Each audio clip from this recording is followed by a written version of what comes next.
The beam from my snowmobile's headlight ripped through the darkness like a blade. Snow was falling hard, thick and relentless, swirling through the air and blinding everything beyond a few feet. The forest was silent except for the engine beneath me and the wind screaming through the trees. I had 3 minutes. 3 minutes before my friend's phone died. 3 minutes before the cold could take his life. And I had no idea that this rescue, this single decision to help someone in danger, would turn into the worst legal and personal nightmare of my life. My name is Connor Quincy, and this all began at 12:07 a.m. on February 14th, 2025, in the quiet mountain community of Evergreen Ridge, Colorado, a perfect place with a hidden trap.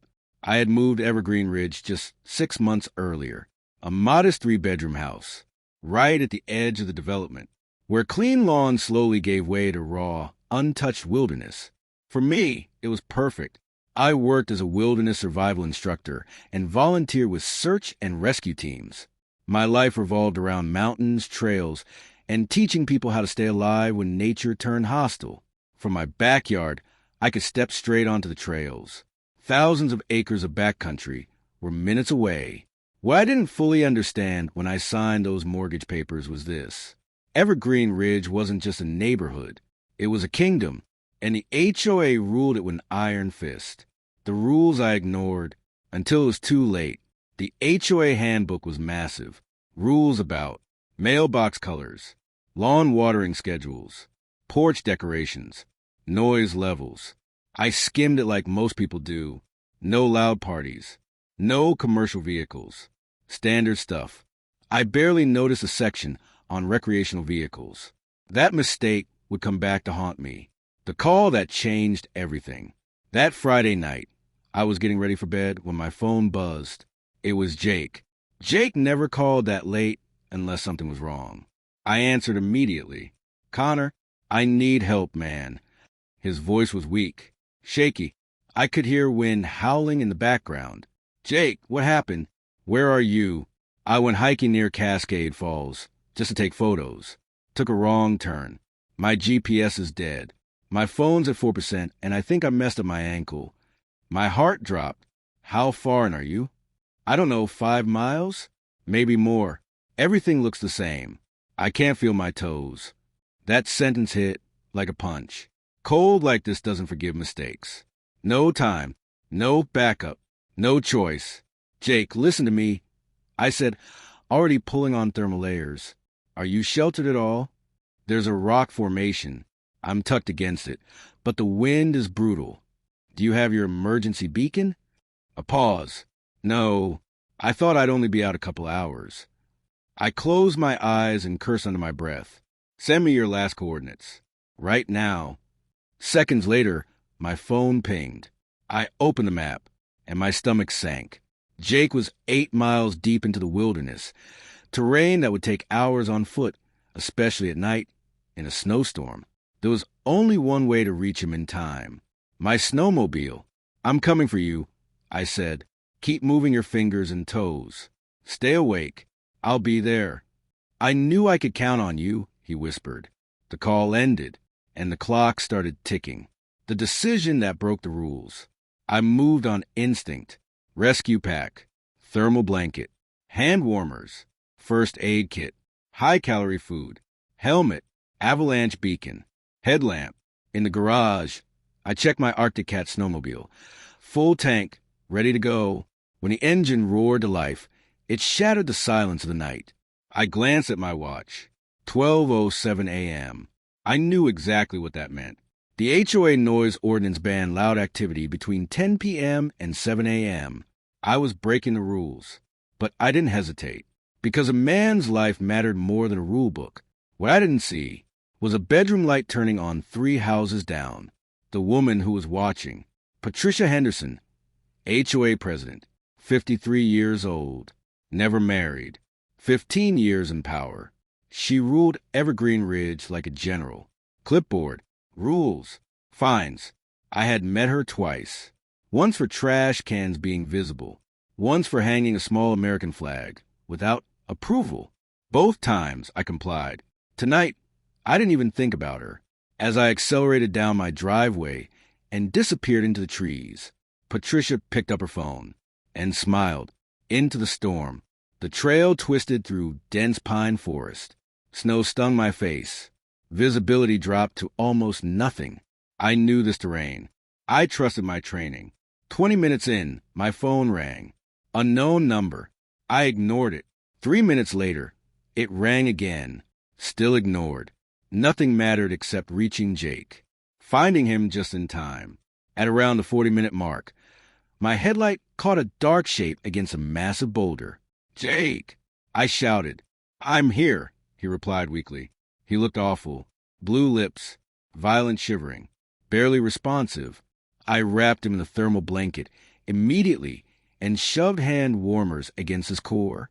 "You're okay. I've got you," I said. His ankle was swollen badly, but not broken. We had no time. I secured him onto the snowmobile. By the time we headed back, it was nearly 1 a.m., back from the edge. The ride back was slow. Careful. I stopped twice to make sure he stayed conscious.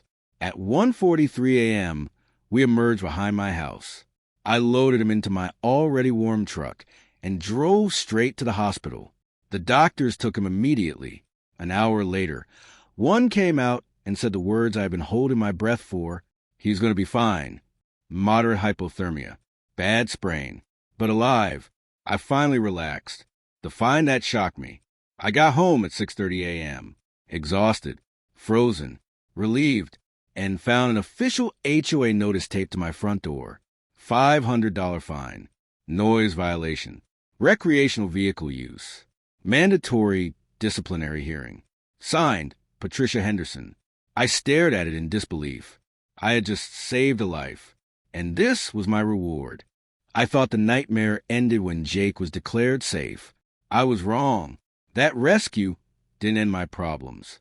It started them. The find that felt like a slap. After a few hours of restless sleep, I woke up late Tuesday morning to my phone buzzing nonstop. Missed calls, voicemails, unknown numbers. And then there was a letter. The HOA notice I'd seen briefly before collapsing into bed now felt unreal as I read it properly. $500 fine. Violation of noise ordinance. Unauthorized use of recreational vehicle. Mandatory disciplinary hearing. No mention of the rescue. No mention of the emergency. No acknowledgement that a man would have died without that snowmobile. Just rules. Cold, lifeless rules. That's when I realized something important. To the Evergreen Ridge HOA, intent didn't matter. Context didn't matter. Human life didn't matter. Only compliance did. The police knock. 2 days later, there was a knock at my door. Firm. Professional. I opened it to find a sheriff's deputy standing on my porch. "Connor Quincy?" "Yes." "I'm Officer Michael Rodriguez with the Evergreen County Sheriff's Department. Mind if I ask you a few questions?" My stomach tightened. I stepped aside and let him in. A complaint turned criminal. Officer Rodriguez explained why he was there. A noise complaint. An illegally operated snowmobile. Allegations of reckless behavior. I didn't need him to say her name. I already knew. "Did you operate a snowmobile in the subdivision after midnight on February 14th? He asked. "Yes," I said calmly.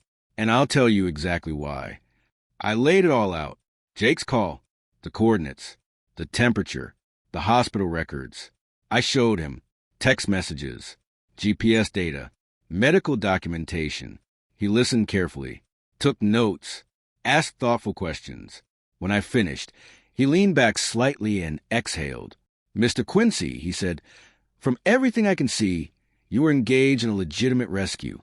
I see no criminal violation here." Relief washed over me. "But," he added, "the complainant has been persistent." I laughed to spite myself. That sounds like her. He smiled faintly. "This is a civil HOA matter. We won't be pursuing charges. But you're probably not done dealing with your association." That was the understatement of the year. Reading the fine print. That night, I did something I should have done months earlier. I read the entire HOA covenant, all 87 pages. And there it was. Section 23.2, Emergency Exceptions. It clearly stated that residents may take necessary actions during emergency situations without penalty. No ambiguity. No loopholes. Jake's rescue qualified. Legally. Clearly. Patricia knew this. She fined me anyway. The hearing, Wednesday night, 7 p.m. The Evergreen Ridge Community Center was packed. Neighbors filled the chairs. Whispers buzzed through the room. At the front sat the HOA board. And in the center of it all, Patricia Henderson. Perfect posture. Clipboard in hand. That same tight smile. She called a hearing to order like a judge. "Connor Quincy," she announced, "you are charged with violating community covenants and disturbing the peace." I stood, calm, focused. This was an emergency rescue. I said, "And your own covenants allow emergency exceptions." I presented everything. The texts, the maps, the doctor's report. Even Jake was there, still limping but standing. "This man would be dead," I said, "if I had followed the rules instead of my conscience." Murmurs spread through the room. Several board members nodded. Patricia didn't. Power over people. "You failed to notify the HOA," Patricia said sharply, "and you did not allow authorities to handle the situation." I was the emergency response. I replied, "I'm trained search and rescue." She waved that away. Our rules exist to protect community standards, even when they cost lives. I asked. That's when the room turned. People clapped. Someone said, "He's right." Patricia's face reddened. But when the vote was called, the board dismissed the charges. I had won. Technically, retaliation begins. I thought it was over. I was wrong again. The next 2 weeks were quiet. Too quiet. Then one afternoon, I came home to another notice. Not a fine, an inspection report. Violations everywhere. Wrong paint shade. Unapproved porch light. Crack in mailbox post. Petty. Selective. Targeted. This wasn't enforcement. This was revenge. A line crossed. I confronted Patricia directly. "This is retaliation." I told her. She smiled. "Compliance is not retaliation, Mr. Quincy." That was the moment I stopped playing defense. Gathering evidence. I walked the neighborhood, camera in hand, and I found what I expected. Other houses with the same paint, the same lights. Worse mailbox damage. None fined. Only me. I documented everything and filed a formal complaint. Her response? Dismissive. Cold.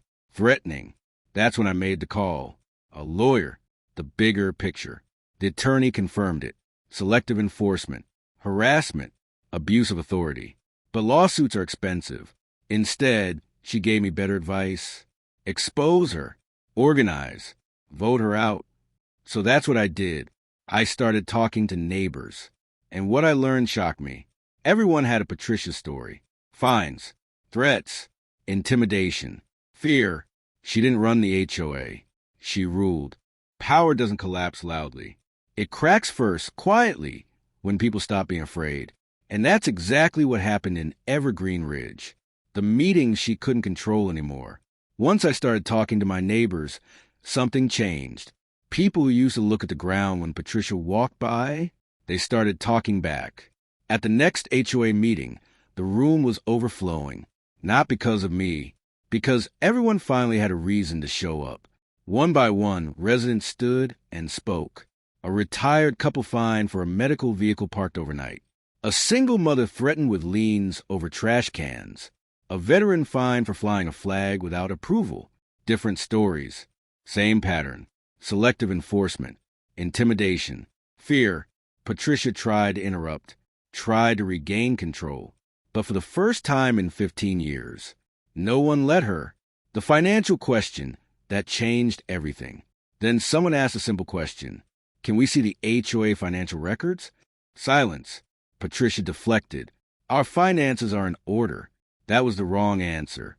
Because under pressure, transparency isn't optional. A formal audit was requested, then demanded, then legally required. The audit from hell. The results came back 2 weeks later, and they were devastating. HOA funds used for luxury dinners, travel expenses, personal electronics, consulting fees paid to shell companies, all linked back to Patricia. Over $18,000 unaccounted for. That wasn't mismanagement. That was theft. The recall vote. A recall election was scheduled. The night of the vote, the community center was packed wall to wall. Patricia stood rigid at the front, arms crossed. No clipboard this time. No smile. When the votes were counted, the result was overwhelming. She was removed. Immediately. So were two board members who had enabled her. She didn't speak. She just gathered her things and walked out. No applause. No insults. Just silence. And somehow that was worse. Consequences catch up. A month later, police cars pulled up to Patricia's house. Charges were filed. Fraud, embezzlement, abuse of authority. The woman who once fined people over porch lights was now standing in court, answering to a judge. I didn't celebrate. I didn't gloat. I just watched accountability finally do its job. What happened to me? The fines against me were erased. The HOA issued a formal apology. The emergency exception rule was clarified and strengthened. And Jake, he fully recovered. He still hikes, but never alone, and never without emergency gear. Sometimes he jokes, "Guess I owe you my life." I always tell him the same thing. No, you don't owe me anything. I just did what anyone should do. The real lesson: rules matter. But rules without humanity become weapons. And power without accountability always turns cruel. Evergreen Ridge is quieter now, not because people are afraid, but because they trust each other again. Final words. That night, I broke HOA rules. I broke a noise ordinance. I broke protocol. But I didn't break my conscience. And if I had to do it all over again, I wouldn't hesitate for a second, because some rules are written on paper.